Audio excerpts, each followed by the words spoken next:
What's next for the Sky after Angel Reese's season-ending injury?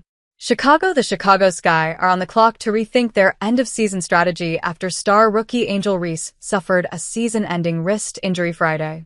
Losing Reese, who was leading the WNBA in rebounding, 13.1 per game, and the Sky in minutes 32.5, is clearly a significant blow.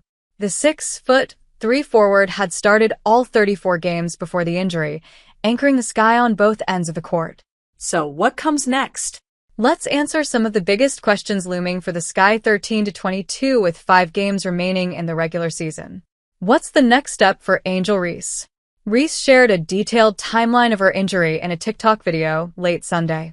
She said she suffered a hairline fracture in the base of her left hand while attempting to catch herself after being knocked to the ground with a foul in the third quarter of Friday's win over the Los Angeles Sparks. Reese said she elected to undergo surgery because playing through the injury could have risked arthritis or further damage. She was scheduled to have surgery Tuesday, then spend 4 weeks in a hard cast followed by 2 more weeks in a soft cast.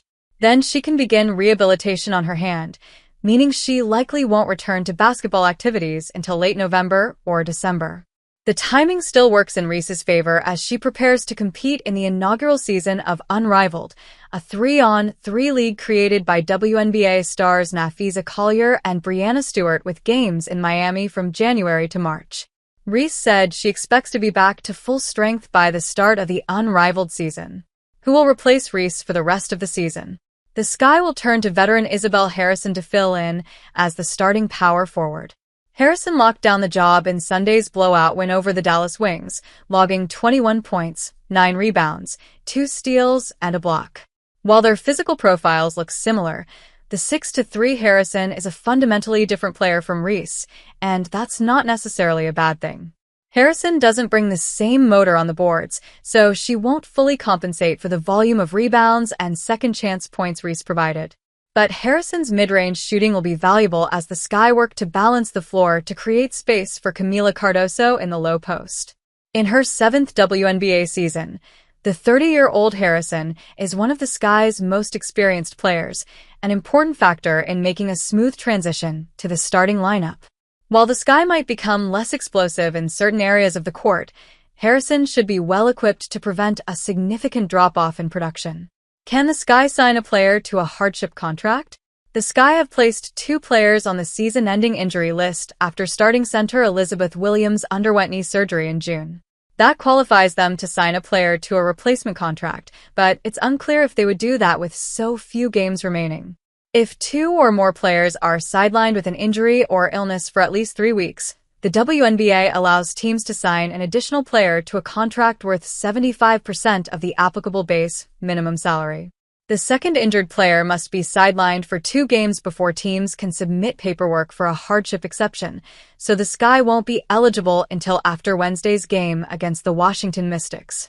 The Sky aren't necessarily concerned with cap space. They have more than $170,000 remaining but would need to free up a roster spot if they wanted to bring in a new player. That might not be necessary for the final stretch of a season.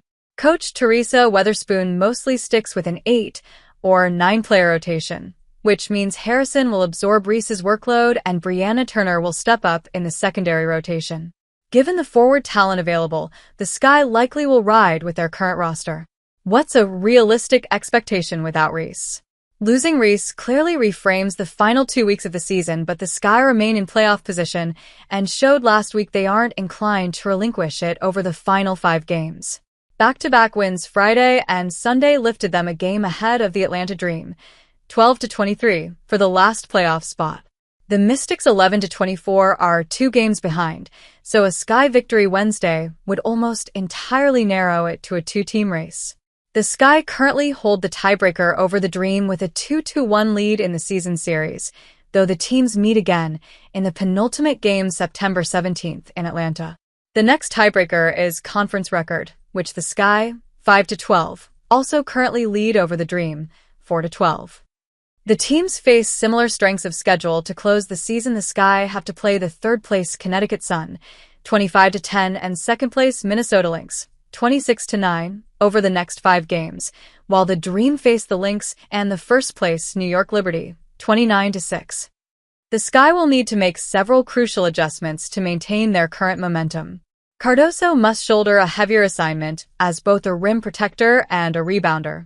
And they will have to be comfortable with going smaller in the secondary rotation, which will lean guard-heavy to accommodate Harrison's move into the starting lineup. Still, the Sky should have just enough wiggle room to sneak into the playoffs even without their star rookie. Past that, of course, expectations should be lightened. The Sky never were solid contenders to get past the first round, and losing Reese all but guarantees an early exit if they make it. For a team building around young players such as Cardoso and Chindy Carter, a playoff berth would serve as a valuable learning experience while still allowing the Sky to secure a top 6 draft pick to continue their roster construction.